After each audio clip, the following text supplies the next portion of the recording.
Kindly all stand.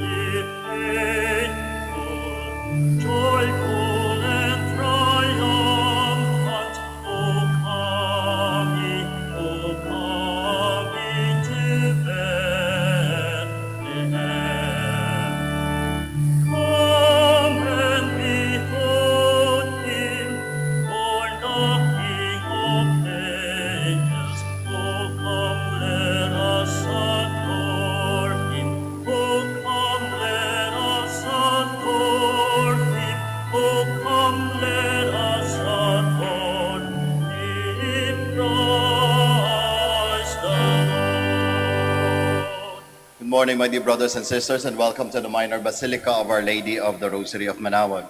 Today, we will celebrate the memorial of Saint Raymond of Peñafort. We begin our celebration. We gather in the name of the Father, and of the Son, and of the Holy Spirit. Amen. The grace of our Lord Jesus Christ, and the love of God, and the communion of the Holy Spirit be with you all. And with your spirit. Sisters and brothers, let us now acknowledge our sins and so prepare ourselves to celebrate the sacred mysteries. You were sent to heal the contrite of heart. Lord, have mercy. Lord, have mercy. You came to call sinners. Christ, have mercy. Christ, have mercy. You are seated at the right hand of the Father to intercede for us. Lord, have mercy. Lord, have mercy. May Almighty God have mercy on us, forgive us our sins, and bring us to everlasting life. Amen. Let us pray. Lord, you gave Saint Raymond the gift of compassion in his ministry to sinners. May his prayers free us from the slavery of sin and help us to love and serve you in liberty. We ask this through Jesus Christ, your Son, who lives and reigns with you in the Holy Spirit, God, forever and ever. Amen. Please be seated.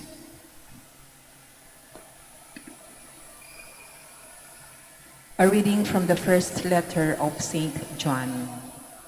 Beloved, who indeed is the victor of the world, but the one who believes that Jesus is the Son of God. This is the one who came through water and blood, Jesus Christ, not by water alone, but by water and blood. The Spirit is the one who testifies, and the Spirit is truth. So there are three who testify: the Spirit, the water, and the blood. And the three are one accord. If we accept human testimony, the testimony of God is surely greater. Now, the testimony of God is this, that he has testified on behalf of his Son. Whoever believes in the Son of God has this testimony within himself. Whoever does not believe God made him a liar, but by not believing the testimony God has given about his Son. And this is the testimony: God gave us eternal life, and this life is in his Son. Whoever possesses the Son has life. Whoever does not possess the Son of God does not have life. I write these things to you so that you may know that you have eternal life, you who believe in the name of the Son of God. The word of the Lord. Thanks be to God. Praise the Lord, Jerusalem. Praise the Lord, Jerusalem. Glorify the Lord, O Jerusalem. Praise your God, O Zion. For he has strengthened the bars of your gates. He has blessed your children within you. Praise the Lord, Jerusalem. He has granted peace in your borders. With the best of it, he fills you. He sends forth his command to the earth, swiftly runs his world. Praise the Lord, Jerusalem. He has proclaimed his word to Jacob, his statutes and his ordinances to Israel. He has not done thus for any other nation. His ordinances he has not made known to them. Alleluia. Praise the Lord, Jerusalem. Please stand.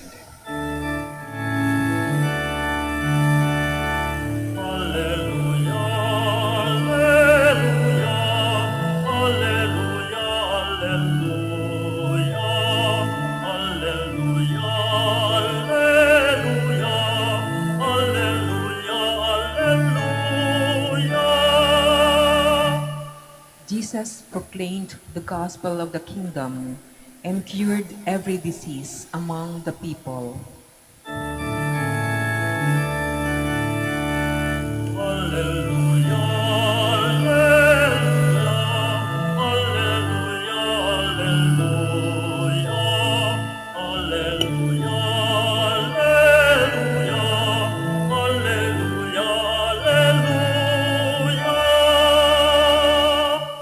The Lord be with you. And with your spirit. A reading from the Holy Gospel according to Luke. Glory to you, O Lord.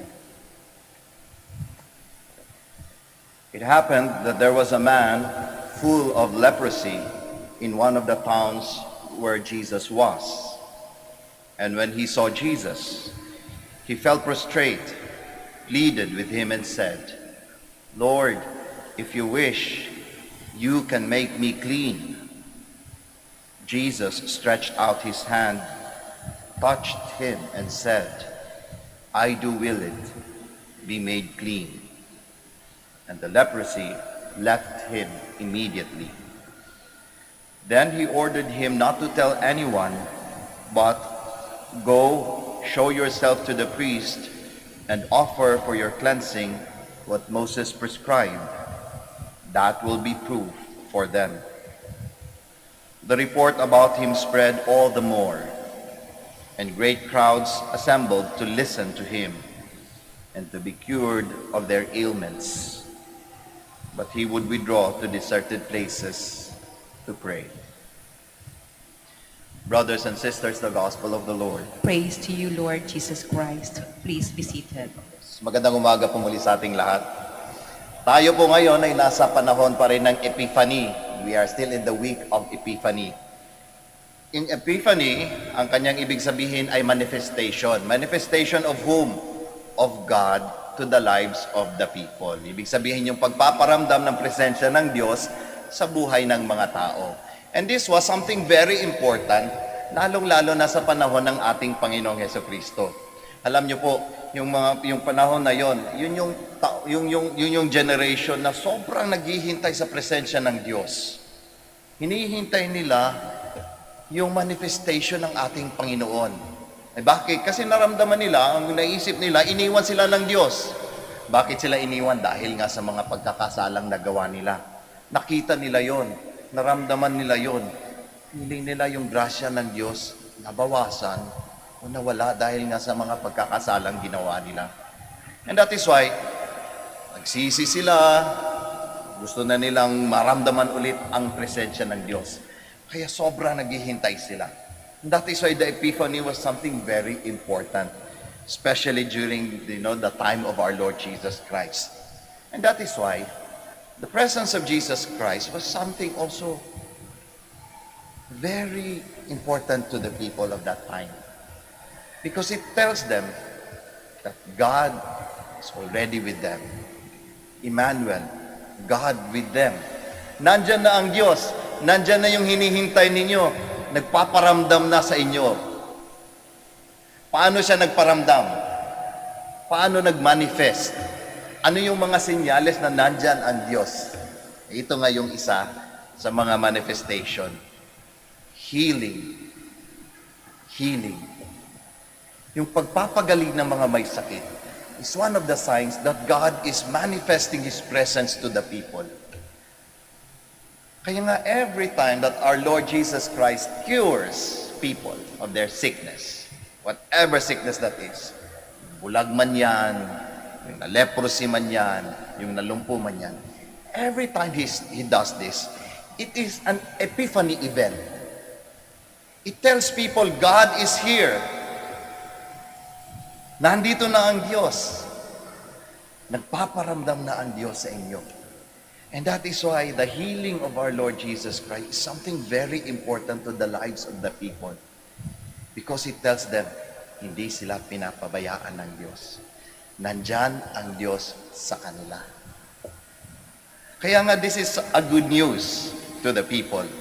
Kaya nga, yung ating antiphon bago yung gospel, Jesus proclaimed the gospel, the good news of the kingdom, and cured every disease among the people. That is the good news. The healing of Jesus Christ is the good news. Not just because nagkaroon ng kagalingan yung katawan ng tao, yung physical self ng tao. But most of all, because it tells to the people that God is with them. God is present in their struggles of their lives. O, di ba? Ang ganda ng good news na yon. And that good news is something that is echoed and re-echoed in our time. Siguro para din tayong mga nasa panahon ng ating Panginoong Jesucristo, naghihintay ng manifestation ng Diyos, ng epiphany. At ano yung epiphany na yon? Healing. Lalong-lalo ngayon, kailangan natin ng healing. Ayan na naman, tumataas na naman yung kaso ng Omicron, ng COVID. Kailan bang matatapos ito? Di ba? Yung inihiling, tinatanong siguro natin ngayon, kailan ba matitigil ito? Ang sinasabi sa atin ng ating Panginoong Diyos, Epiphany is always here. God is always with us. Kaya nga siguro isa sa challenge ng Epiphany is asking ourselves, do we always recognize that presence of God in our lives? Paano ba natin nare-recognize yung presensya ng Diyos? Tuwing kailan ba natin nare-recognize ang presensya ng Diyos? Kapag may pangangailangan tayo, tsaka lang natin maalala ay yung Diyos na kailangan ko pala ng Diyos. Oh, every moment of our life. Because I think the Epiphany tells us that the manifestation of God is always here with us. The challenge is for us to see it. To see it. Paano? One of the things that Jesus would always do after healing is to pray. To pray in silence. Kaya siguro para maramdaman talaga natin lagi yung presensya ng Diyos amidst all of these struggles that we have in our lives, all of these ailments, all of this sickness. So always come back to prayer. After fighting all of these illnesses, Epiphany tells us, do not forget to go back to prayer always, so that we would recognize that the healing that we seek only comes from God. Only comes from God. Siya lang ang makakapagbigay. O, kaya siguro yun yung hamon ng Epiphany sa atin. Isa sa hamon. Pangalawang hamon sa tingin ko is this. How do we respond to the presence of God in our lives? After recognizing His presence, maybe through healing, whatever healing that is, healing man ng ating emotions, healing man ng ating minds, healing man ng ating bodies, healing man ng ating mga pockets, whatever healing that is, that we experience, the question is, how do we respond to it? Paano tayo tumugon sa presensya ng Diyos na yon? Kung titignan natin sa kwento ng gospel natin ngayon, palagi ang ating Panginoong Jesucristo, sinasabihan niya yung mga pinapagaling niya. Do not tell this to anyone. Not to tell anyone about this healing. Bakit? Magandang balita yun eh. Bakit? Because I think the Lord Jesus Christ, rather than publicizing and making a buzz about this healing, gusto niyang maintindihan ng tao yung kanyang true purpose. And that is the transformation of the life. Yung pagbabago ng buhay. And that has always been the purpose of the healing of our Lord Jesus Christ. Kaya ayaw niyang yung trivial, ayaw niyang ipagsasabi agad na parang mga chismoso, uy, yung ano doon, magpapagaling, oh. Napaka-trivial. And that is not His purpose. His real purpose is to change your life after that healing. Yun yung hinahanap niya. And I think that is the right response that we can give to God with His epiphany to our lives. Kasi kung tutusin, tama nga naman, sayang nga din naman kung nagkaroon tayo ng healing ng ating mga pockets. Halimbawa, nagkaroon tayo ng sinuwerte tayo sa ating business, naging successful tayo sa ating mga trabaho, pero naging madamot naman tayo lalo. Sayang yung blessing, Halimbawa, pinagaling tayo sa ating mga sakit. Nawala yung mga sakit natin. Nagdasal tayo sa Birhen ng Manaoag at pinagaling tayo. Pero sakit pa rin tayo sa puso ng ating kapwa-tao. Sayang. The epiphany, the presence of God always asks us of a response. And hopefully our response is the transformation of our lives. Siguro kapag nagkaroon tayo ng tunay na transformation of our lives, pagbabago ng buhay, pagtalikod sa kasalanan, at pagharap sa presensya ng kabutihan ng Diyos,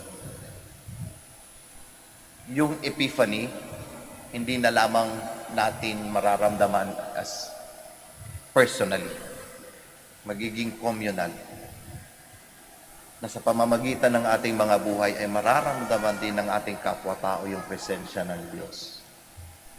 Kasi gano'n naman yun yung grasya ng Diyos, it continues to flow.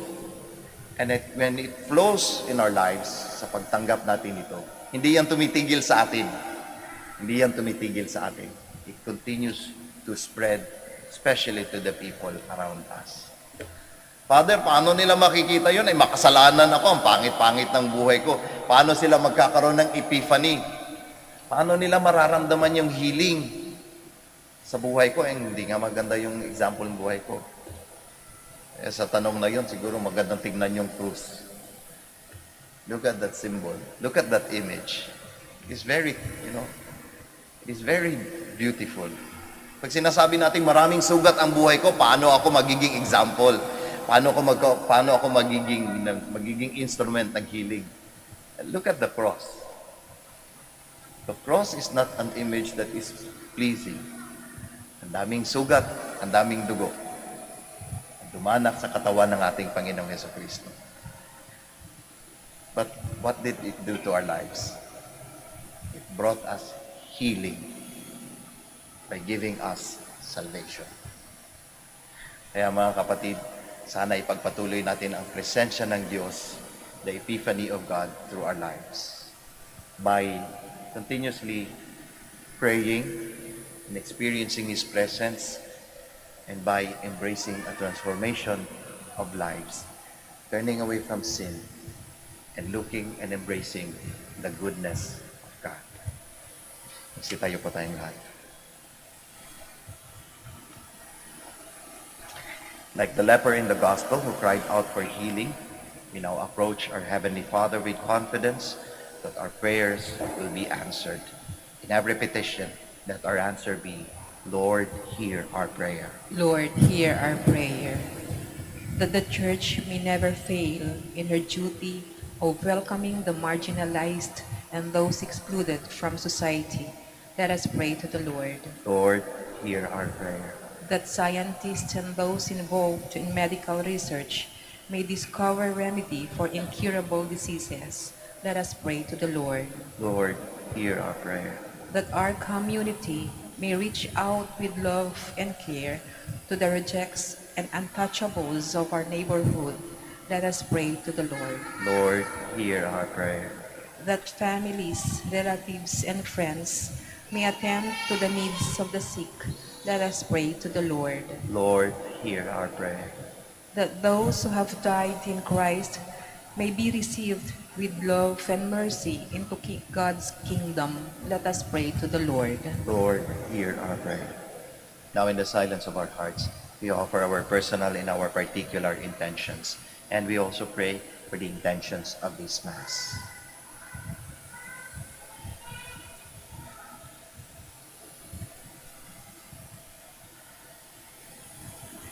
Almighty Father, help us to follow your example by reaching out to those we ignore. Increase our faith and accept our prayers through Christ our Lord. Amen. Please be seated.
Please stand.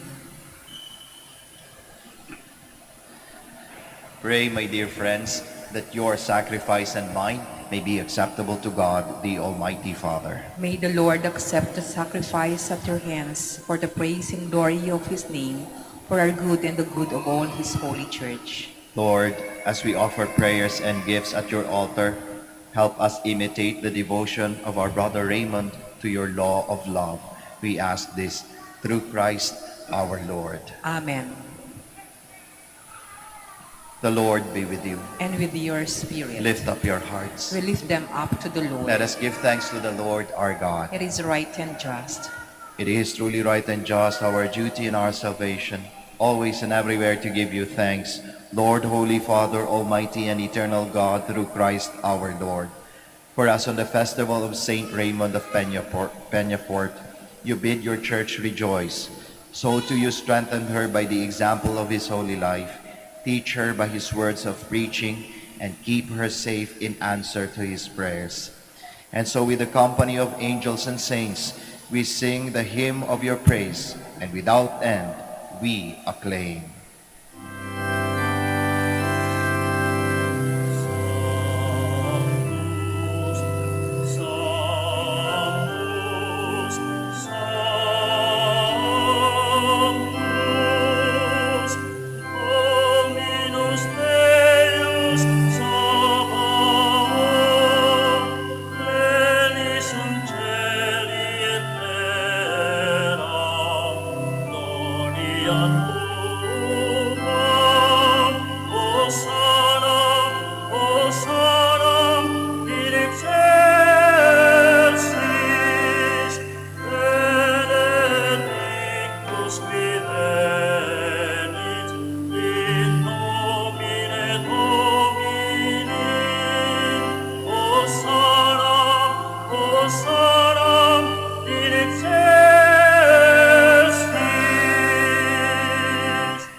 Please kneel. You are indeed holy, O Lord, the fount of all holiness. Make holy, therefore, these gifts, we pray, by sending down your Spirit upon them like the dew fall, so that they may become for us the body and blood of our Lord Jesus Christ.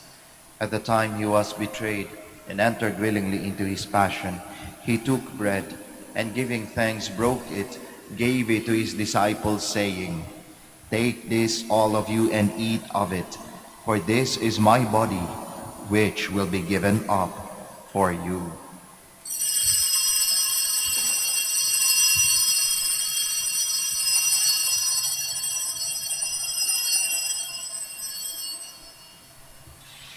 In a similar way, when supper was ended, he took the chalice, and once more giving thanks, he gave it to his disciples, saying, "Take this, all of you, and drink from it, for this is the chalice of my blood, the blood of the new and eternal covenant, which will be poured out for you and for many, for the forgiveness of sins. Do this in memory of me."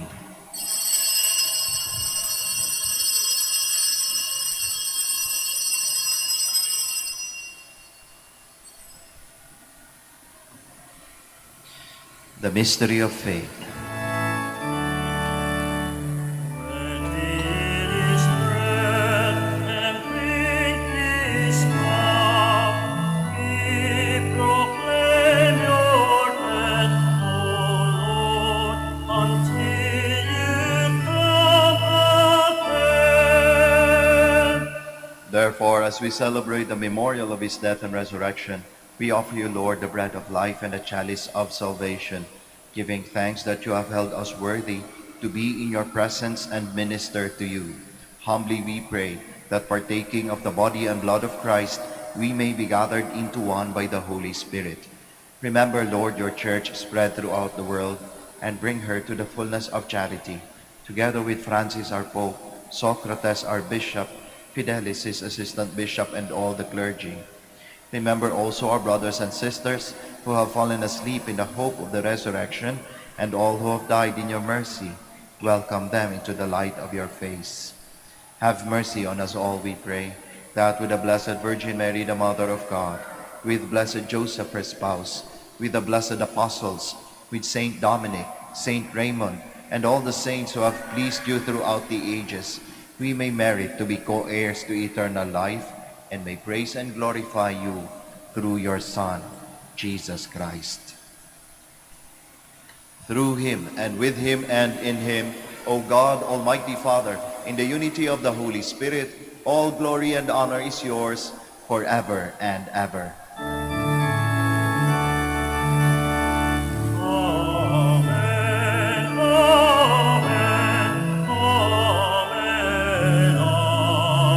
amen, amen, amen, amen, amen. Please stand. At the Savior's command and formed by divine teaching, we all dare to pray.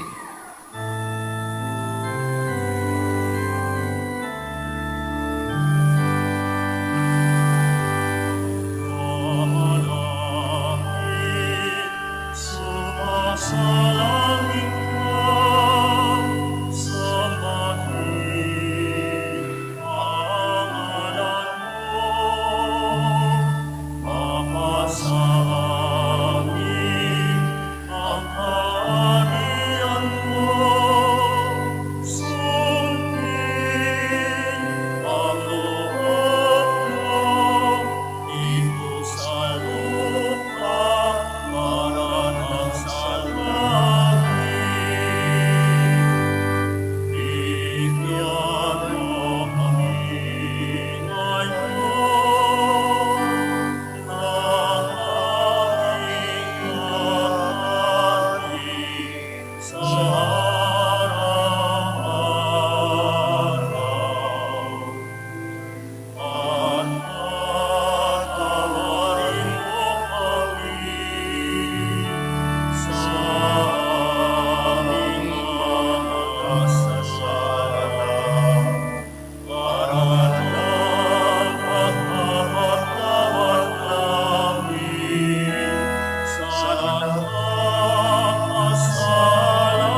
Deliver us, Lord, we pray, from every evil. Graciously grant peace in our days, that by the help of your mercy we may be always free from sin and safe from all distress, as we await the blessed hope and the coming of our Savior, Jesus Christ. For Sapagkat sa'yo nagmumula ang kaharian at kapangyarihan at kaluwalhatian, magkasawalang hanggan. Lord Jesus Christ, who said to your apostles, "Peace I leave you, my peace I give you," look not on our sins, but on the faith of your church, and graciously grant her peace and unity in accordance with your will, who live and reign forever and ever. Amen. The peace of the Lord be with you always. And with your spirit. We offer each other the sign of peace. Peace be with you. Peace be with you.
Please kneel.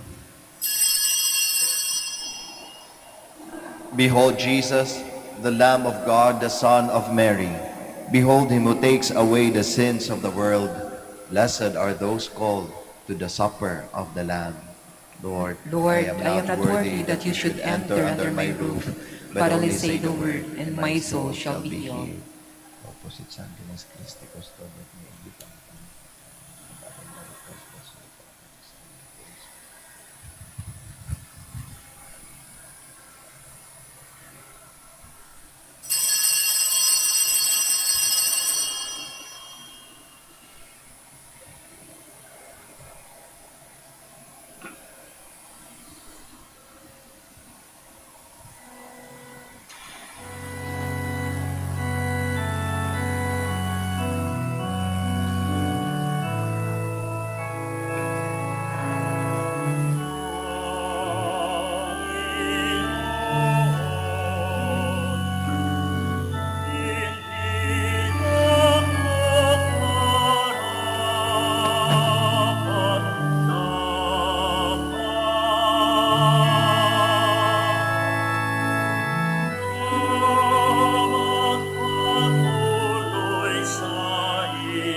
Please kneel.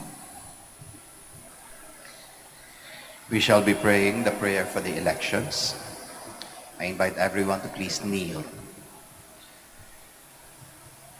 Let us pray that the forthcoming elections may truly reflect the will of the Lord who guides the destinies of nations. Let us pray together. Deliver us, Lord, Deliver us, Lord.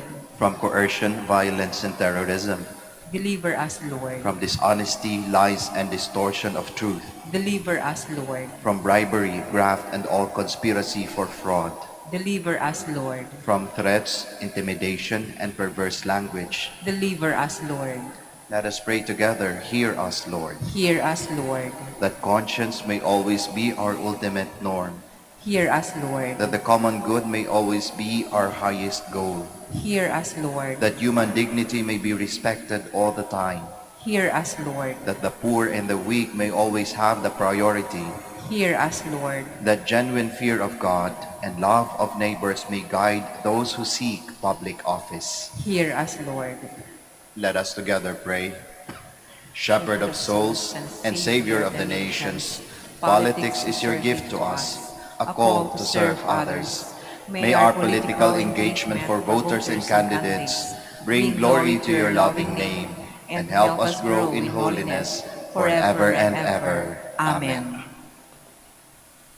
Please stand. Please stand. Let us pray. Lord, may this celebration of the Eucharist and the feast of our brother Raymond increase our strength and joy and enable us to come to the fullness of your law of love. We ask this through Christ our Lord. Amen. Bago po tayo magtapos ng misa, ako po ay magpapasalamat sa ating lector commentator, sa ating acolytes, sa ating Eucharistic ministers, sa ating solo choir. Maraming salamat po. At sa inyong lahat po na nakiisa sa misang ito, maraming salamat. Ingat po tayo sa ating pag-uwit na wabaunin niyo po ang pagpapala ng ating Panginoong Diyos sa pamamagitan ng ating mahal na ina, ang Birhen ng Santo Rosario ng Manaoag. Muli po, maraming salamat. The Lord be with you. And with your spirit. And may Almighty God bless you all, the Father, the Son, and the Holy Spirit. Amen. The Mass is ended. We'll go in peace. Thanks be to God. We shall now have the prayer for the blessing of the sick and the blessing of our rosaries and other religious articles. Our help is in the name of the Lord, Who made heaven and earth. Let us pray. God, our Almighty Father, by your blessing you give us strength and support in our frailty. Turn with kindness towards our brothers and sisters, free them from all illness, and restore them to good health through the intercession of Our Lady of the Rosary of Manaoag, so that, in the sure knowledge of your goodness, they will gratefully bless your holy name. We ask this through Christ our Lord. Amen. In memory of the mysteries of the life, death, and resurrection of our Lord Jesus Christ, and to the honor and glory of the Blessed Virgin Mary, Mother of Christ and Mother of the Church, Our Lady of the Rosary of Manaoag, may these rosaries, images, candles, oils, and other religious articles, our devotees and pilgrims, be blessed and made holy. In the name of the Father, and of the Son, and of the Holy Spirit. Amen.